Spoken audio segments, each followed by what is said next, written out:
Γιατί λέει, είδαμε ότι ο Πατριάρχης Κύριλλος συμφωνεί κάτι με τον Πάπα.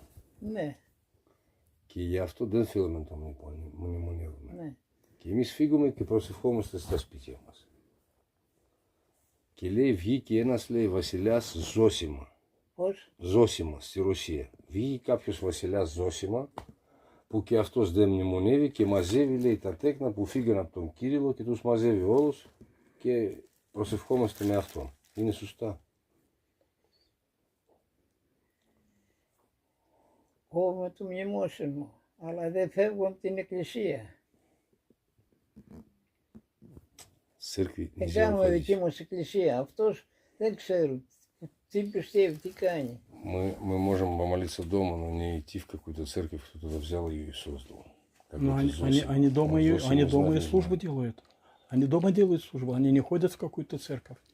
Δεν πάνε εκκλησία, γέροντα, φύγανε. Και ξέρετε τι ρωτάει? Η εκκλησία δεν πέθανε. Όσο θα υπάρχουν άνθρωποι στον πλανήτη της Γης θα υπάρχει εκκλησία. Ναι, λέει, αυτοί στο σπίτι τους κάνουν, διαβάζουν και αυτά και δεν πηγαίνουν στην εκκλησία γιατί είναι το Πατριάρχη Κύριλλο.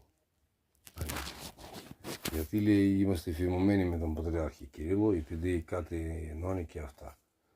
Εγώ του λέω, εγώ δεν μπορώ στον γέροντα να μεταφράσω κάτι τέτοιο γιατί εδώ λίγο ξεφεύγει η κυρία. Ναι, ναι. Ξεφεύγει γιατί παρατραβάει το αυτό. Και λέει πώς να συμπεριφερόμαστε στους πατέρες ιερείς που πήραν το διαβατήριο με το, ξέρετε, με το κώδικα, τα καινούρια. Ναι, ναι. Πώς σε αυτούς να συμπεριφερόμαστε, πώς να συμπεριφερόμαστε. Τι να τις πούμε? Να βρίσκουμε ιερείς που έχουν ορθόδοξο φρόνημα και εκεί να εκκλησιαζόμαστε. Ναι, όμως άμα πήραν διαβατήριο καινούριο, μας πειράζει? Όχι, δεν θα πάει σε αυτούς. Είναι έναν ιερέα που δεν πήρε και είναι ορθόδοξος.